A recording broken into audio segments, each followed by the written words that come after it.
Sawubona mbukeli wenqa izivele yohlelo ekhaya Jikelele kusile bovuka abanye ke balalese ku late izolo aphele belibelwe yibhola umuntu uthe suka lapha ucupha ifone ethi uzovuka ngo4 we yakhala ke alarm wathi hayi 4:30 yaphinde yakhala futhi uthi hayi uyabona nje usalise ngivuka ngo5 ya ade kuyingozi ke mbukeli ukuhlekisa isikhathi sokuvuka ngoba phela usuku usengozini yokuba late uvuka nje usugula ukudela usuyaxhuma nje ke shawini for 2 minutes ugqoka uphume ubambe indlela igama lami nguNonxolo umamtshali wakwaMwali umantshinga ihlabana limhlophe qwa intokazi yale ondini ke ngasesishaya umthetho sesifundazwe eStala ngihamba nokholosa kwaLubisi Enkosi mamtshali masibulise mbukeli kwindawo ngendawo apho ukhoyo kwaye ke umolo wethu awukhethi bala ungakhethi isimo samuntu nokuba ke ngalomzuzu ujamelene nengxaki mbukeli noba injani na eyobomi kodwa ke ndiyafuna uqinisekisa into okubana sinawe asihambi isiphunga sihlekisa ngengxaki zakho ngoba thina bokade simkhwahlaza bemkhwahlaza othambo dala kade bemqonqotha siyazi ukuba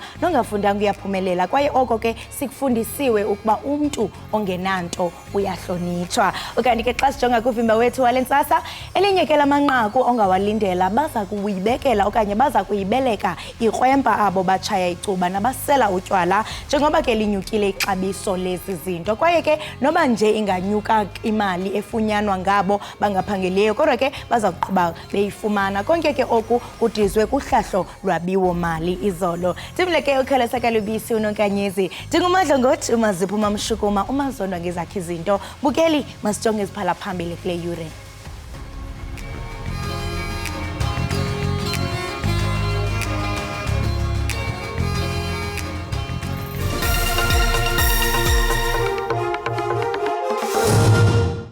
The budget review details the good progress that has been made in these areas over the past few years, but obstacles remain.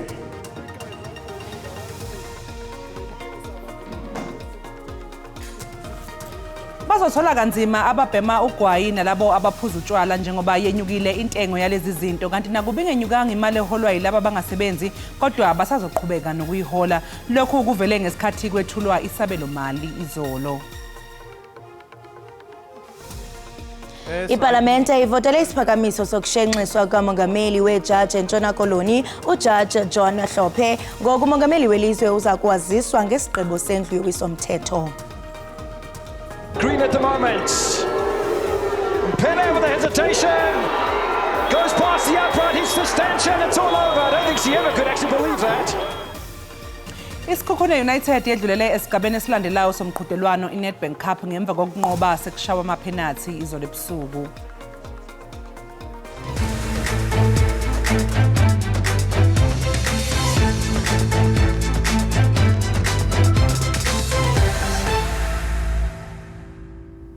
Ungqongqoshe wezemali uEnoch Godongwana umemezele ukuthi isabelo mali esisha sikahulumeni senziwe ngendlela yokuthi sikwazi ukubhekana nezidingo eziphuthumayo kanye nokucophelela ekutheni imali kahulumeni isetshenziswa ngendlela. Ungqongqoshe uGodongwana uthi inkulu inselele ebhekene nohulumeni ngenxa yesikweletu njengoba nohlelo lwemali engenayo luntengantenga.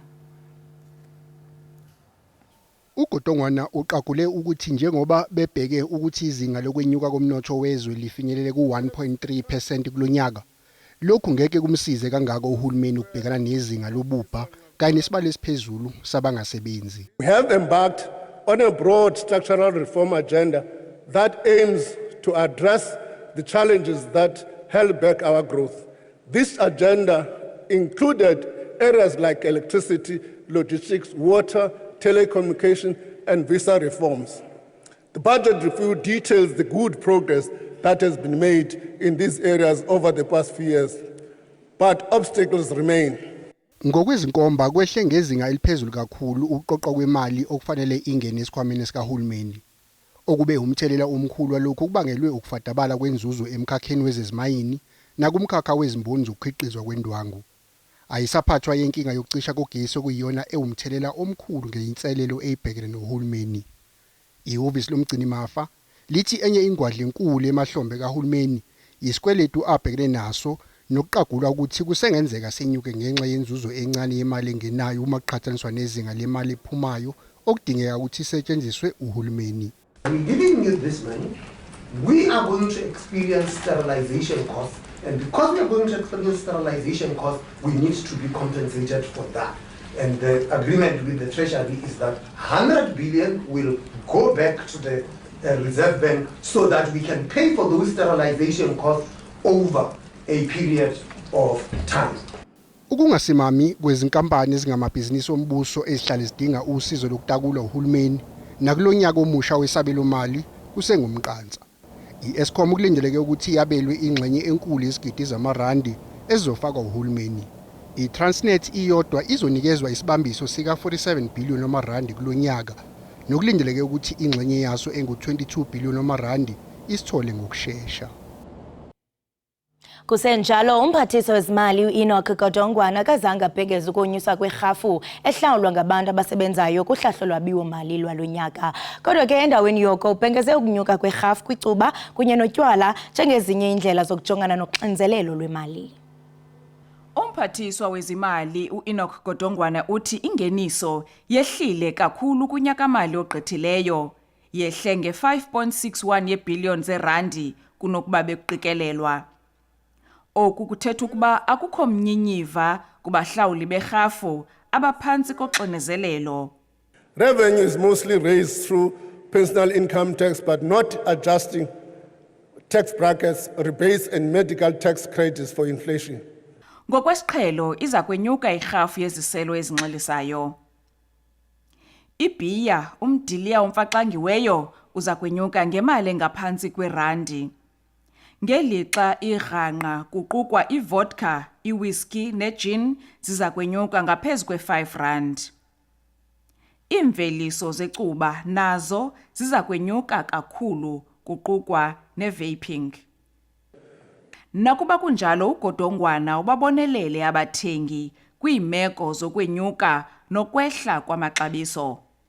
We're proposing no increases to the general fuel levy for 24-25. This will result in a tax release of around 4 billion. This is money back in the pockets of consumers. Ingxowa-mali yomhlala-phantsi ezimbiza ezimbini iza kuqala ukusebenza ngoSeptemba walonyaka kwaye kulindeleke ukuba iqokelele i-5 billion rand yerhafu. Ndingululama Matya weendaba ze-SABC ePalamente eKapa.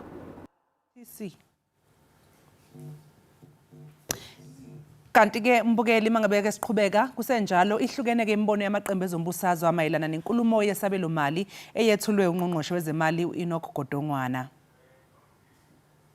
Indeed, we are supportive of the minister's approach, very balanced, acknowledging that the economy is not yet fully recovered, and as he has said, he has put more money on the economic growth areas like rail, electricity and other infrastructure. The SRD grant is extended for 1 year, but what about after that? The DA proposed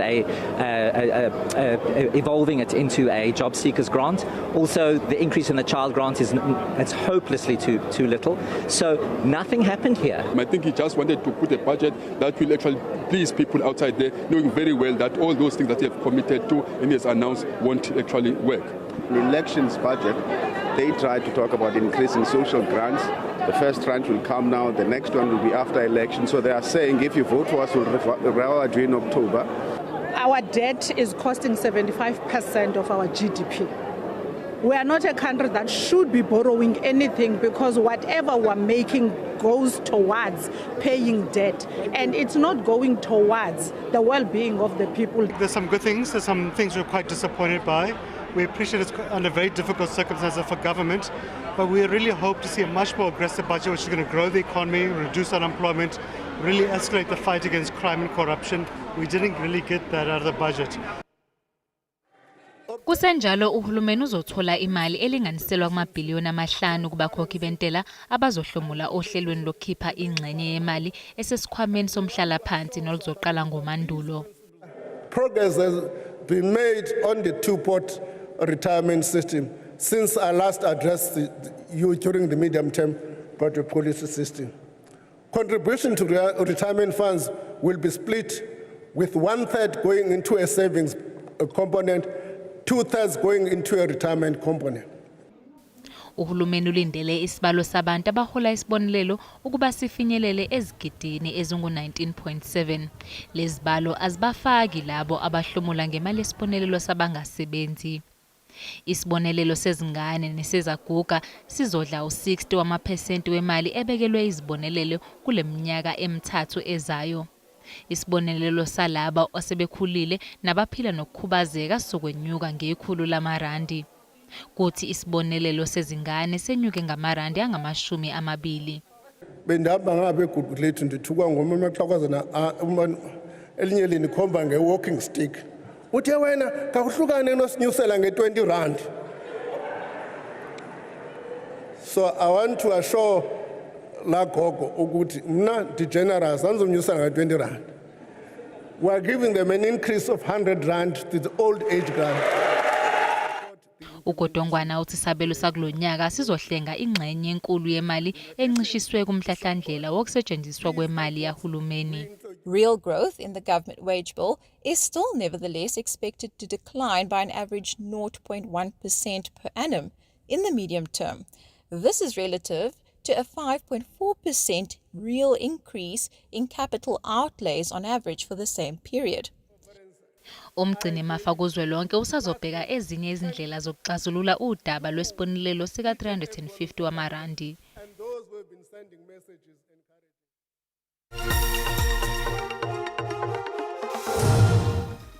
Mbukeli njengoba ke bekwethulwa isabelo mali izolo iJohannesburg Stock Exchange ivalele uphezulu kuhwebo lerandi emakethe izolo ntambama.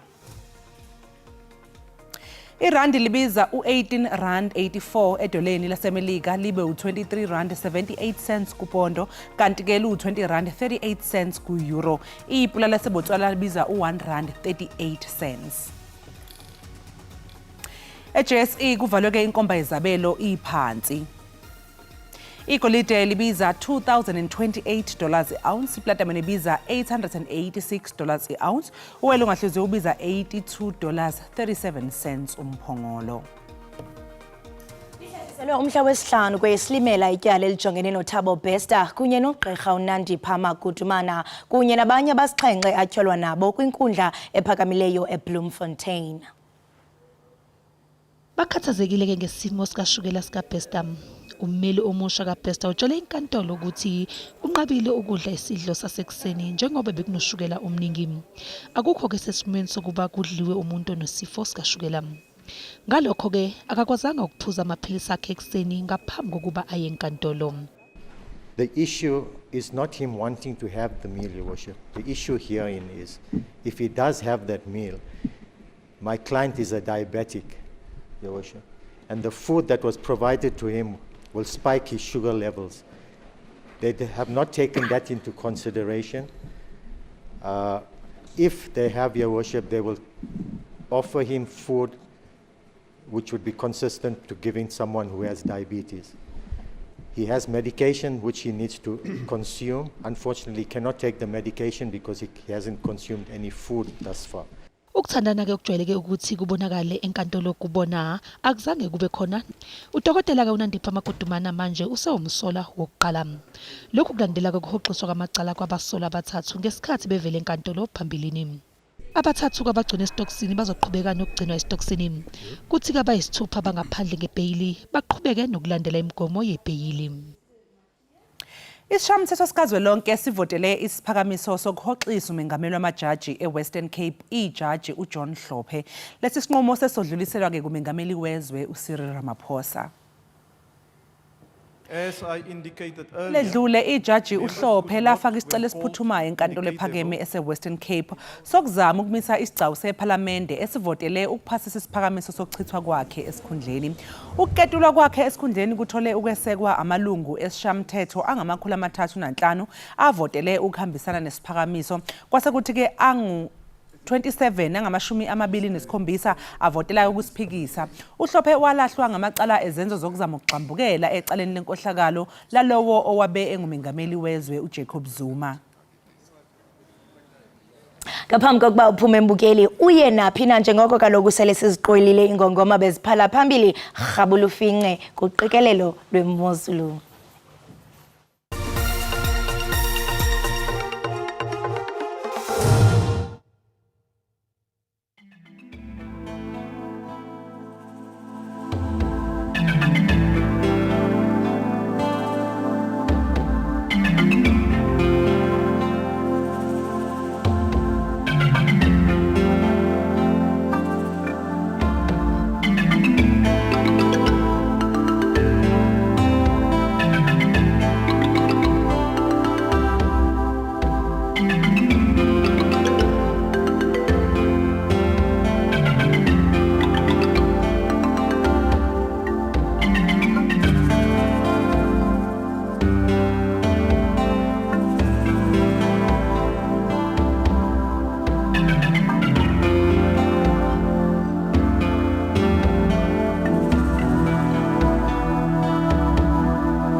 Enkosi kakhulu ngokuhlala nathi nisasibukele apha ekhaya jikelele. Umphathiswa wezimali uEnoch Godongwana uthetha xa uhlahlo lwabelomali lonyaka ka-2024 izolo kwiholo laseKapa. Le ntetho ke mbukeli ibigxile kwimeko yezoqoqosho, amathuba okukhula koqoqosho, umba wokunyusa kwerhafu nokunyuswa kwenkxaso-mali evela kurhulumente. Okuqaphelekayo ke mbukeli kukuba urhulumente ubhidekile ngoba uthi xa ecima apha kube kusitsha ngaphaya kwesi simo soqoqosho olubonakala ludodobala. Namhlanje ke mbukeli sinxibelana ngeZoom nomongameli wemanyano yabasebenzi COSATU uZingiswa Losi kunye nosihlalo weBlack Business Council sithetha ngaye kaloku umnumzana Elias Munarhe. Sawuqala ngawe Zingiswa, masikubulise sikwamkele enkqubeni. Mandibulise kuwe msasazi, ndibulise nokuba phulaphuli nakubalaleli bekhaya jikelele. Bulise nakubhuti Elias. Nkosi kakhulu mnumzana uElias, nawe masikubulise sibambe ngazibini. Right mbukeli wami, kuyabonakala into yokubana noko asikamfumani incam umnumzana uElias, kodwa ke masibe siqala siqhuba ngawe Losi. Uninzi ke lulindelekile ukuba lungakhali kakhulu njengokumphathiswa uGodongwana sithi kuza kutyalwa imali engapha yakwe 250 billion yerandi ukunyusa imivuzo yabasebenzi bakarhulumente abafana notitshala, amapolisa nabongikazi. Siyaqonda into yobana ke ngaphambi kwayo i-budget speech inyana bamba uqhankqalazo kwaye benilinde ngamehlo abovu. Ndiyafuna uqonda into yoba ingaba nanelisekile kusini na? Msasazi, masitsho sithi siyaliqonda ixesha ebebeka ngayo olohlahlo-mali olwebelenza umphathiswa. Sizazi phofu neengxaki esinazo zezomnotho eMzantsi Afrika. Masitsho sithi asikho kule ndawo besicinga uba sizawufika kuyo, kodwa sinakho ukuthi siyalamkela oku asinike kona ngethemba lokuba ngaba xa kufikwa phaa kuminyango ngeminyango apho ayinikeze khona le mali iya kuwenza izidingo ezifanelekileyo njengasemivuzweni yabasebenzi, njengoqesho olu athe walunikezela ukuba kufanele kuqeshwe amapolisa, kuphindwa kwakhona kuyovalwa izithuba phaa zabantu abadingekayo kwezempilo nakwezofundiso-ntsapho. Sinethemba loba xa ifika le mali phaa kwidepartment izawufika ifike kwabaphathiswa abayaziyo into ekufuneka beyenzile ngayo msasazi. Kuyabonakala into yokubana siye sakwazi ke mbukela into yokubana siqhagamshelane naye umnumzana uElias. Mnumzana uElias, masikwamkele enkqubeni sibambe ngazibini ngexesha lakho. Akubulise kuwe naba ulendwe. Enkosi kakhulu. Siyamva apha uzingiswe sisho into yobana bona njengeCOSATU abekho kule ndawo abafuna ukuba babe kuyo, kodwa ke bayamkela. Ndiyafuna uqonda into yobana ke ngoku njenge-Black Business Council niyamkela njani okanye niyamkela njani intetho kaGodongwana njengosomashishini? Ngaba mhlambe ninani nazo izikhalazo? Kule nto ibekwe uMinister izolo eParliament, thina abomashishini abala ekhaya sibona ukuthi uMinister unento eziningi lezi mhlambe kule speech sakhe angazange mhlambe azixazulule noma zibe ngendlela efanele, ngoba sibona isimo somnotho singekho ngendlela le mhlambe ifanele lezothuthukisa noma incede abomabhizinisi bala ekhaya.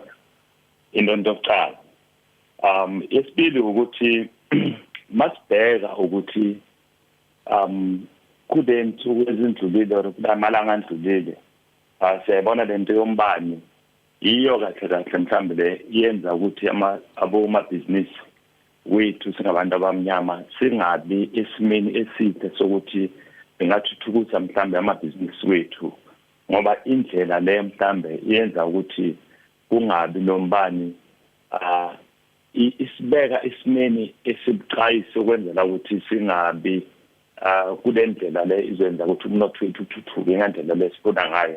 Uminister asibonanga kule nto ayipresente izolo noma ayibeke kuParliamente ayikho lendlela ishoyo ukuthi uzosinceda kulabantu amabhizinisi abantu abamnyama ngendlela ethize. Yesithathu ukuthi kulento sithi mhlambe iTransnet le mthambi sizoyibiza ukuthi i-logistics industry yokumova izinto from A to B, whether singakhuluma ngama-ports noma sikhulume ngomjantshi noma ngeyitimela lezi mhlambe zizawuthatha abantu kusuka la bahlala khona kuyimsebenzini ngoba siyabona ukuthi esikhathini esindlulile the entire infrastructure ibe esimeni sokuthi ingabi ngendlela le efanele ngoba iyavandalize noma kwezinye indawo ingasebenzi. Ngaleyo ndlela leyo uminister akuna ikhambi leli mhlambe alibonisile ukuthi abantu abamnyama laba bakumabhizinisi bazafaka kanjani ukuthi masikhuluma ngendlela ukuthi sizaw-rebuild noma infrastructure bazawungena ngendlela ethize. Akukho la mhlambe uminister ayibeke khona usobala ukuthi bazawusebenza kanjani bazawungena kanjani ngoba siyabona ukuthi ukutransporta izinto ime ngendlela le mhlambe nayo iyenza ukuthi amabhizinisi angasebenzi ngendlela efanele ngoba kungabi indlela leyo ukuthi yokwenzela ukuthi nabo amabhizinisi wethu abe esimeni esingcono kundlula lesikhathi esindlulile. Ngaleyo ndlela leyo futhi sibona ukuthi abantu abamnyama laba namabhizinisi kulento siyibiza ukuthi i-preferential procurement le yenzela ukuthi i-government mayithenga or uhulumende wethu mawuthenga izinto kubhekisisa indlela ukuthi abantu abamnyama laba namabhizinisi bangena kanjani kulento i-government izifunayo. Ngaleyo ndlela leyo ngoba leyo bill leyo or leyo mthetho awukakayenzi umthetho ucizelela ukuthi uhulumende mawuthenga izinto uzithenge kwabantu abamnyama kwabafazi abamnyama kuyo yonke lesi. So na siyabona ukuthi leyo bill leyo mthetho awukakasayinwa awukakabi umthetho kwamanje inesikhathi eside lendlela sihamba sikhuluma ukuthi i-government kuzawuthi or yona uhulumende wethu ayenze ngendlela efanele ukuthi ma kuthengwa izinto kuya ngeminyango ehlukile yakahulumende kubhekisise ukuthi abantu abamnyama bafakwa kanjani. Ngalento leyo sibona ukuthi uminister uhlulekile ukuthi asibeke esimeni esikahle sokuthi abantu abamnyama bazongena kanjani.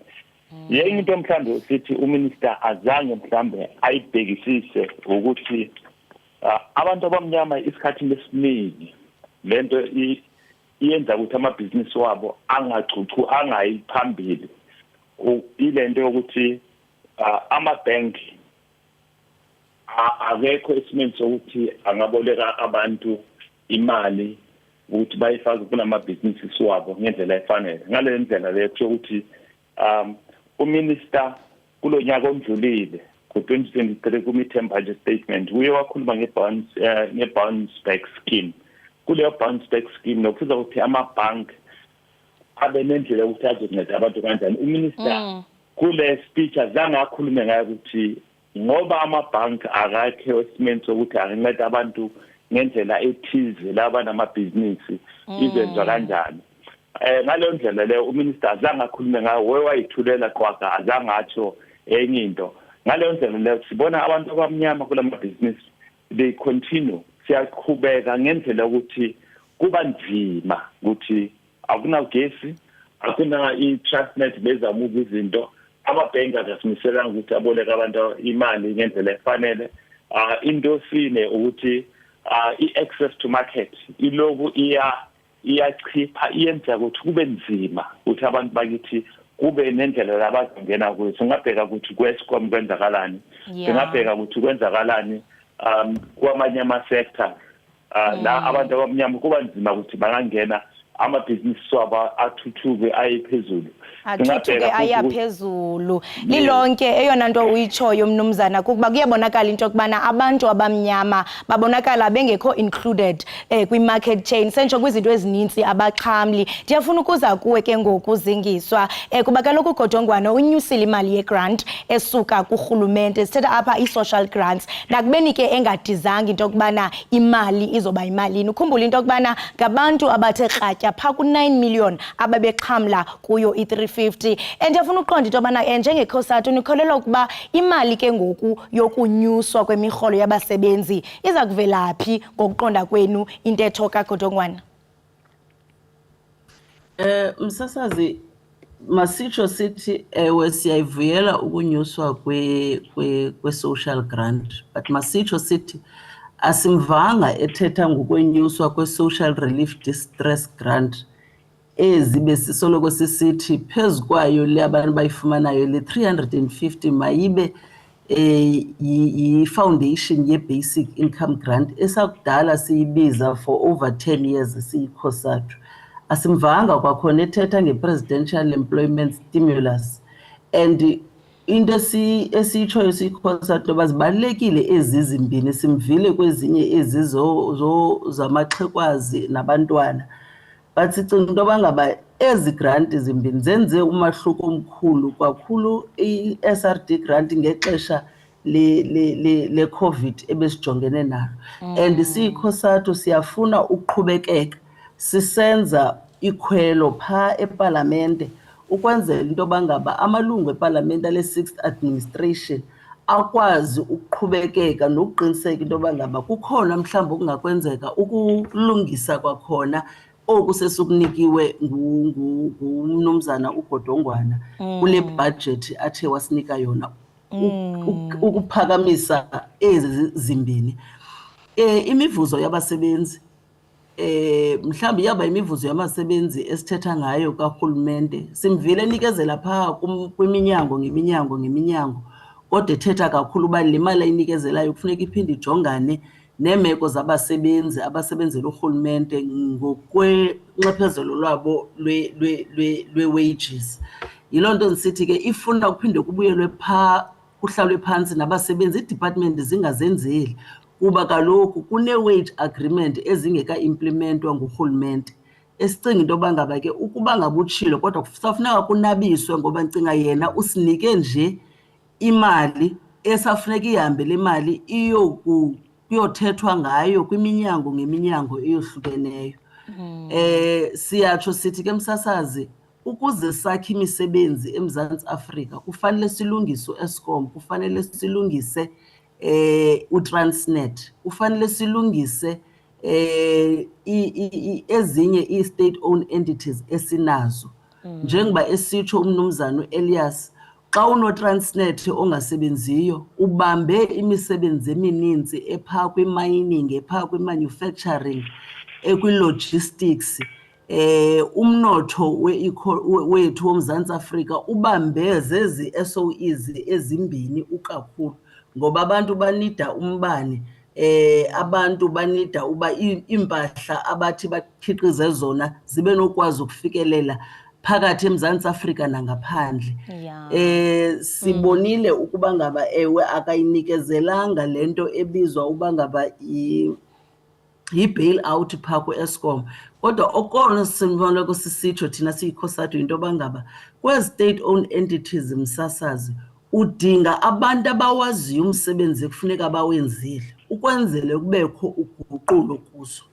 Ngoba xana sizawumana sisithi mazithengiswe kwizandla zabucala koosomashishini, yintoni le usomashishini azawuyenza aba banikwe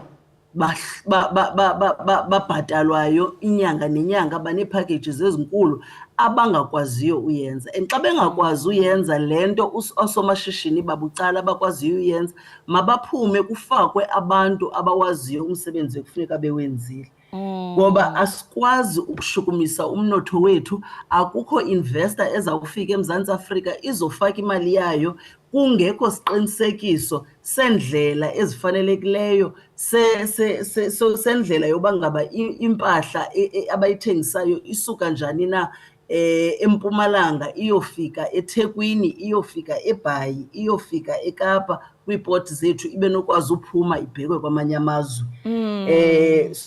Sidinga ukuba ngaba sikhe ngokwenene urhulumente anikezele iliso, athathe abantu abawaziyo umsebenzi bahambe bokwenza umsebenzi, kwaye le nto sithi yi-political influence ike ibuye umva kwezi-state owned entities msasazi Ibuye umva. ukwenza into bangaba zikwazi ukugenerator i-income for sikwazi ufumana i-services kubantu bethu. Kule nto ithethayo into yokubana iinkokheli kumele zingazithabatheli izigqibo ngokunokwazo kodwa funeke kube khona uthethathethwano nabasebenzi ngaphambi kokuba mhlambe kuthiwa nantsi inkqubela kaphambili abe abantu on the ground bengabandakanyekanga. Uthetha into ebalulekileyo ngokuba mhlambe phakathi kwe-SOEs esizibona ngathi zingumqobo kwi-economic growth ngu-Eskom no-Transnet. Mnumzana Elias, ndiyafuna into yokubana ungenelele. Ingaba mhlambe nina niyavumelana nemali etyalwa ngurhulumente pho kwi-SOEs kunye nakwi-social grants njengoko nani kufuneka nixhase urhulumente ukudala amathuba emisebenzi?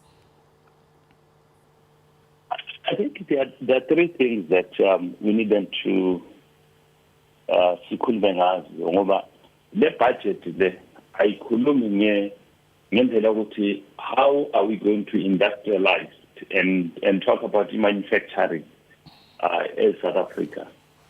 And ngaphandle kokuthi kube nekhambi eligcwele leli mhlambe sizothi masikhuluma nge-industrialization ngoba industrialization yiyo lezenza ukuthi umnotho wethu uthuthuke, abantu basebenze, kube nemisebenzi and lezi izinto ilento yenzela ukuthi manje i-government or wena uhulumende wethu uzokuloku uchubeka uthenga izinto zibuya ngaphandle. Masibuya ngaphandle so ukuthi we are then substituting manufacturing, industrialization at the back of what I would call it imports. Ngoba kusho ukuthi state entities zizaloku ziqhubeka zithenga izinto ngaphandle and akuna any imisebenzi bazoyenza. Ngaleso sizathu akuna any economic growth lesizoyibona kule minyaka ezayo. That's the first thing. The second thing ukuthi lento ama-grant kuzawuthi ibheke ngendlela ukuthi ihulumende kuzawuthi kube nekhambi lokuthi imisebenzi iyenziwa kanjani ngoba abantu bakithi lento ukuthi sicabanga ukuthi bazophila ngalabo 350 as upresident ekhosana asho is not something that is sustainable. Accident lomhlanje abantu bangayijabulela ukuthi i350 noma even if inganyuswa nge20 rand no 50 rand izawenzela ukuthi impilo zabo zibe kahle zithuthuke. Kusho ukuthi ngaleyo ndlela leyo we cannot then have a situation where abantu bakithi they need them to be dependent on the government. We need them to create imisebenzi, mass industrialize senza ukuthi umnotho wethu ube ngendlela efanele. The second thing lento mhlambe i-government kule budget bangayenzanga indlela yokuthi i-economy yethu noma iyakhula noma ayikhule akuna indlela yokuthi abantu abamnyama sibafaka kanjani kulo mnotho ukuthi sichintshe i-patterns of ownership ukwenzela ukuthi sithi masibheka sibone ukuthi nayo ibhanki yabantu abamnyama sibone ukuthi nayo ibhanki le yakahulumende le yenzela ukuthi abantu masikhuluma ngama-grant yenzelwa indlela ukuthi kuba yiyo izenzela ukuthi ishintshe iguquke izinto zabantu abamnyama kulelizwe ngoba masibheka namhlanje kule 30 years akuna bhanki lesingayikhomba ngomuntu sithi ne ibhanki yabantu abamnyama le ibhanki yakahulumende mara masibheka kufana nebank le Capitec ile bank ibe khona after 1994 and leyo bank leyo iCapitec iCapitec ibhanki yabelungu le ibe khona after 1994 but thina abantu abamnyama akuna bank lesishoyo ngoba akuna any conducive environment le i-government i-create ukuthi abantu bakithi babe esimeni sokuthi kube nento ebambekayo le ishintsha indlela le umnotho usebenza ngakhona ukwenzela ukuthi into zethu ziguquke noma zichintshe nempilo zethu. Ngaleyo ndlela leyo futhi le budget speech yaka minister akukho la mhlawumbe akhuluma ngendlela ukuthi kule red tape le upresident wayikhuluma kule minyaka emibili endlulile ukuthi kule red tape yenzele ukuthi abantu abamnyama kwamabhizinisi wabo babhadalwe after mhlawumbe abo 30 days amanye ama-companies wabo avalwe and lento le mayivalo yenzela ukuthi abantu bakithi bangabe endleleni ukuthi bathole imisebenzi basebenze. Ngaleyo ndlela leyo kufikelana namhlanje akuna upresident lo elizwe wathi kule red tape makunyura lo umhlekazi uSipho Nkosi ukuthi wenze lokhu nalokhu sekuchintshile lama red tape namanje akunanto mhlambe uminister ayikhulumile noma naleyo ukuthi amabhizinisi sobantu abamnyama isikhathi esiningi abulawa yiyo government ngoba ingababhatala ngendlela efanele noma ngesikhathi nangendlela efanelekileyo. Yes, so ngalendlela leyo ilento sisho ukuthi if sifuna ukukhuluma nge-patterns of ownership mawubheka umnotho wethu namhlanje or ubheka ama-companies wethu namhlanje iningi lawo ikusase lawo akhandwe kwa-state ngoba yiwo lawo mhlambe ayenza i-business ne-government esikhathini esiningi and abanye babo abasawayenzi thina abantu abamnyama esikhathini esiningi asafuni nokwenza i-business ne-government ngoba asibhatalwe ngendlela efanele. Akho kubhatalwa ngendlela efanelekileyo. Le ntetho yakho mnumzana uElias nikhumbuza ngexesha ekwakukho intlekele ye-COVID-19 apho sabona kubekwa imigaqo nemimiselo abantu abamnyama nabo bekhala into yokubana ingathi thina sishiyelwe bucwala asibandakanywa ingakumbi xa kuzawungenwa kwimiba yezoqoqosho. Kodwa ke siyathemba into yokubana kwinzame zenu nizawuqinisekisa into yokubana umntu omnyama nimbeka phambili. Masibambe ngazibini kuwe mnumzana uElias nakuwe ezingiswa ngexesha lenu. Enkosi kakhulu.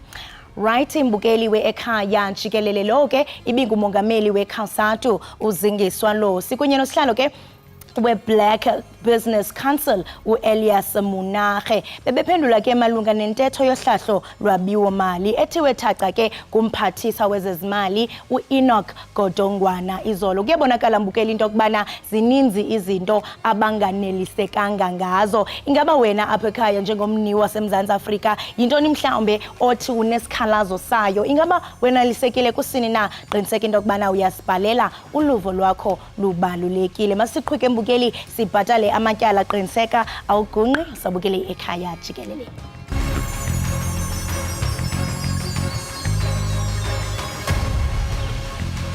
Siphinde ke sikwamukele mbukeli lapha ekhaya Jikelele. Sibonge kakhulu ukuthi ke usahlanganyele kanye nathi. Khumbula ke mbukeli ukuthi phela ke uyakwazi ukuthi usibuke lapha ku SABC Plus funeke nje udownload i-app ukwazi ukuthi usiboneke noma ngabe ikuphi lapho uzobe ukhona. Sibonga kakhulu ke mbukeli ukuthi usijoyine ube nathi. Kanti ke mangabe siqhubekela phambili bazalelwe yinja endlini labo ababhemayo kanye nabaphuzayo njengoba yenyukile imali yokuthenga ugwayi kanye notshwala. Azothi ukwehla amaphaphu kulabo abahola imali eyisibonelo sabangasebenzi. Lokhu kudalulwe ungqongqoshe wezemali uEnoch Godongwana ngesikhathi ethula isabelo mali izolo. Njengamanje ke mbukeli sixhumana nesazi sezomnotho enyuvesi yakulelizwe iUnisa uLuthando Makhaye. Asikubingele sikwamukele Luthando, sikwamukele la ekhaya Jikelele. Sibonga kakhulu ngesikhathi sakho. Ngiyanibingelela babukeli, ngiyabingelela nawe sisi. Ake siqala nje ke ngodaba lwenkinga yogesi nokuyinto ke emphithanise ikhanda uhulumeni. Uthena ungqongqoshe ngeload shedding? Ungqongqoshe uthe usazokhuthaza ukuthi kutshalwe kwezimali ku-renewable energy bazame futhi nokunyusa imali ukuze bakwazi ukuthi ke kungene nokusizwa ukuthi kwazi kube nama-renewable energy projects. Okunye futhi kuzokwazi ukuthi kusize ukuncishiswa indaba yokuphela kwagesi. Lama-renewable energy projects azokwazi ke ukuqualify kwinto ekuthiwa i-carbon offset regime ezosuka ku-15 megawatts iye ku-30 megawatts. Okunye futhi ke akhulume ngakho lento ungqongqoshe uthe yena uzoba khona into ekuthiwa i-death relief plan ezoqhubeka isize u-Eskom ngokulungisa imishini yakhona ukwazi ukuthi kwehle indaba yokuphela kwagesi. Okunye futhi ke akushilo ukuthi kuzozama ukuthi kuhlangane namabhizinisi angaphandle nohulumeni ukwazi ukuthi bathenge into benza ama-new energy projects kufana nokuthi ba-installe ama-solar installations kwimizi nemizi. Okunye futhi ke akushilo ke ungqongqoshe uthe ukuthi yena kuzoba khona imali engango-2 billion ezokhishwa ezohamba ukuthi ithenge ama-smart prepaid meters. Lokhu kuzoqala ngumasipala oqualifyayo for i-death relief plan. Le death relief plan ke abantu abaningi for sure bayayibuza ukuthi kazi yini i-death relief plan? I-death relief plan ke uhlelo lwenziwe uhulumeni for umasipala laba abakoleta kakhulu ukuze bakwazi ukukhokha kancane kancane izikweletu zabo noma ngesinye isikhathi ke siyacishwa isikweletu. Hayi siyayizwa ke ekagesi manje ke bazothi kwehlelwa ke amaphaphu nalabo ke abahola imali le u350 ngoba phela cha hayi akayivali ke le mali ungqongqoshe. Yebo, okwamanje ungqongqoshe uthe kusazoqhubeka ukuthi kuthuthukiswe indaba ye-COVID-19 Social Relief Distress Grant by uApril kulonyaka. Okunye futhi uthe yena u350 usazoqhubeka kuze kube unyaka ozayo. Akakakhulumi lutho ke ngendaba ya350 ukuthi uzonyuka noma uzowehla. Sike samuzwa ke futhi ungqongqoshe ekhuluma ngodaba lokuthi labo kasebebadala izaguga uzoyikhuphulela ke imali yazo ngo100 esho nokusho ukuthi ke wahlangana nomunye ugogo kokuyena owamkhuza wathi hayi akuye kusikhuphulele ngo20 usethi ke hayi yena ke uselokhu ke useba generous useba nenhliziyo enhle useyabanikeza ke u100 azoedela lapha emalini abayitholayo. Ngabe lo 100 ikhona lapho uzophuma khona noma mhlambe kuzobe kusho ukuthi khona bazotaxwa uma ukuze kuthathwe lo 100 ufake kwizaguga? Zoba kade kukhulunyiwe kuthiwa kuzothatha imali engango150 billion izothathwa izosuka kwinto ekuthiwa ama-foreign reserve account. Leyo mali ke izokwazi ukuthi isize ukuthi kwazi abantu kwakwazi ukunyusela indaba zama-social grant. Okunye futhi ungqongqoshe akhulume ngakho izolo ukhulume ngendaba yokuthi kuzonyuka indaba zama-foster care grant ngo50 wakhuluma futhi ngendaba yama-child support grant. So sinayo ke imali ezosuka kunayo ikhona imali engango150 billion ezothathwa kwama-foreign exchange account. Leyo mali izokwazi ukusiza nokwazi ukusiza ukuthi kunyuse ama-social grant okwamanje. Manje ke uyimisele ngokuthi sorry sis ungaqhubeka. Okay, ungqongqoshe futhi bekhulumile ngendaba yongaqasha kwabantu. Wakhuluma ukuthi yena kusazokuthatha imali engango61.4 billion. Leyo mali ke izokwazi ukuthi ke kwenziwe inhlelo zamahlelo zabantu abangaqashiwe njengama employment programs nama youth development programs ukuze akwazi abantu ukuthola imisebenzi encane ukuze akwazi abantu ukuthola imfanelo efana njengama stipends. Uzimisele ke nangokuthi ke zikhokhwe kanjani izikweleti anazo njengamanje ke ungqongqoshe njengoba sazi ukuthi izwe leli liyacwila ezikweletini. Uhulumeni nongqongqoshe ubeshilo ukuthi uhulumeni uzothatha yona le mali abade ngishilo engango150 billion ezophuma kwinto ekuthiwa ama-reserves ama-foreign exchange account. Izothatha izame futhi ukuncishiswa zona lezi zikweletu futhi efana njengama-death cuts. Leyo mali ke izokwazi ukusiza ukuthi kukhokhele zonke lezi zikweletu of which angiboni ukuthi kuwumbono omuhle ngoba ke isimo somnotho asihambi kahle. Zoba beshilo ukuthi ke sikweleta imali eningabe sikweleta imali engango73.5% of iGDP ngonyaka wa2024 unyaka wa2026. Ay kunamabhiliyoni ke futhi ke anikezwe isikhungo sombuso kuyiTransnet. Besicela ukuthi usichazele njengalokho. Okay, uhulumeni uthe uzonikeza uTransnet imali engango47 billion bayibiza ngekuthiwa i-guarantee facility. Uze seyakwazi ukuthi ubasekele indaba into ukuthi indaba ye-recovery plan yokukhokha futhi nezikweletu zakhona. Kodwa ke le guarantee facility le mali abayinikezwa yona ihamba nemigomo. Le migomo ke oqala ukuthi ke uTransnet fanele uqhubeke njalo nama-core activities ayo nomsebenzi etujala ukwenza. Okunye futhi kwesibili izame futhi nokuhlangana namabhizinisi angaphandle babiza kakhulukazi i-private sector partnership ukuze bakwazi ukuthi babe nenzuzo. Ungqongqoshe ukhulumile ke nangemali engamabhiliyoni amarandi ezofakwa ezisebenzini zikahulumeni. Ngabe malini ke le ungqongqoshe azoyifaka lapho? Okay, imali engango57.6 billion imali ezofaka ukuze kwazi ukukhokhela imiholo yothisha odokotela nonesi. Leyo mali ke izokwazi ukuthi ke isize ngisho nokuba sesizwile ukuthi ke baningi odokotela abangaqashiwe nothisha abangaqashiwe. Izokwazi ke ukusiza kule mali ukuthi kuzama ukukhulisa amathuba omsebenzi uzame futhi ukuqasha nabanye abantu ukuze bakade sibone ukuthi ezinye izibhedlela azinabo odokotela. So izozama ukuthi ke kube khona odokotela abaningi nabantu nothisha futhi ezikoleni.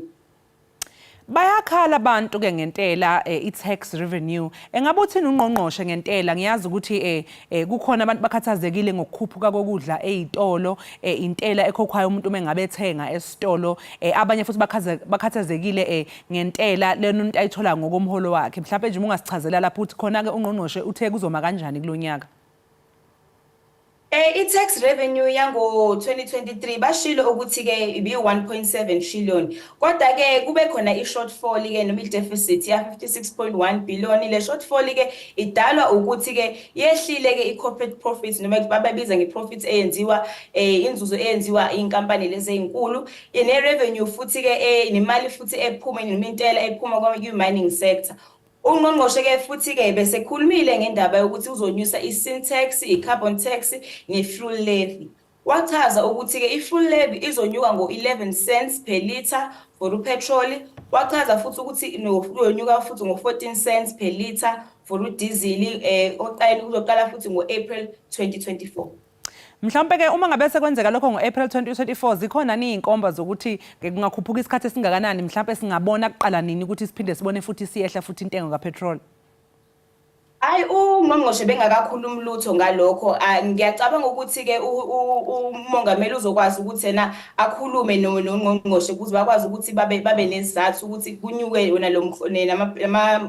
intela kodwa ke ninyozwa ukuthi kuzokwenzakalani ekuhambeni konyaka.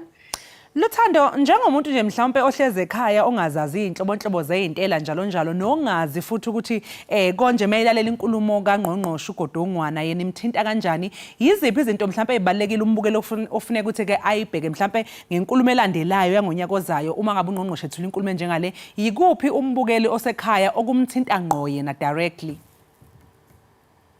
Indaba ye-personal income tax intela oyikhokhayo njalo uma uhlola ukubone muvele kwi-payslip kuba khona into ekuthiwa i-personal income tax. Lo income tax ke ushilo kuNgqongqoshe ukuthi if unyusele umholo kulonyaka iyona mali ke wena ozokhokha intela ethe kubaningi. Ushilo futhi ukuthi ayikho into ama-adjustment azowenzeka kuma-tax brackets. Yini ke ama-tax brackets? Ama-tax brackets imali ke oyikhokhayo. So for example if uhola between 35,000 uya ku 45,000 iyona ntelo ozoyikhokha.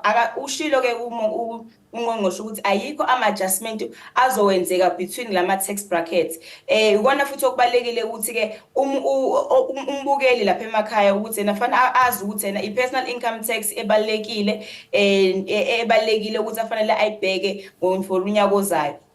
Ushile ke uNgqongqoshe ukuthi ke i-personal income tax ke kusazoba nezinkulumo ukuthi kuzozama kanjani ukuthi i-adjustwe ngenxa yokuthi yena indaba kuba khona ama-inflation adjustment noma ukunyuka kwezinto ngokudla kanjalo. So silindele ukuthi uNgqongqoshe uzothini ekupheleni konyaka noma sizobona ukuthi uzohamba kanjani na next year ukuthi uNgqongqoshe uzothini ngendaba ye-personal income tax.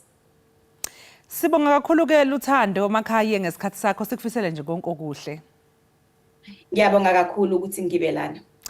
Lawo ke mbukeli bekunguluthando kwakwamakhaya yena ke mbukeli ungungoti kanye nencithabuchopho kaSomnotho lapha yana eUnisa besihlaziya nje ke naye isabelo mali esethulwe nguNgqongqoshe wezemali uInogodongwana ke izolo entweni ke ayibalulayo kuyasho ukuthi ke njengoba sibe sisishilo ke mbukeli ukuthi ke uzokhuphula imali lapha yana yezaguga ayikhuphule ngo100 rand njalo njengamanje ke mbukeli sekuyisikhathi sokuthi nesithike eqhu kodwa sobuya nje ke sesingena ehoreni lethu lesibili.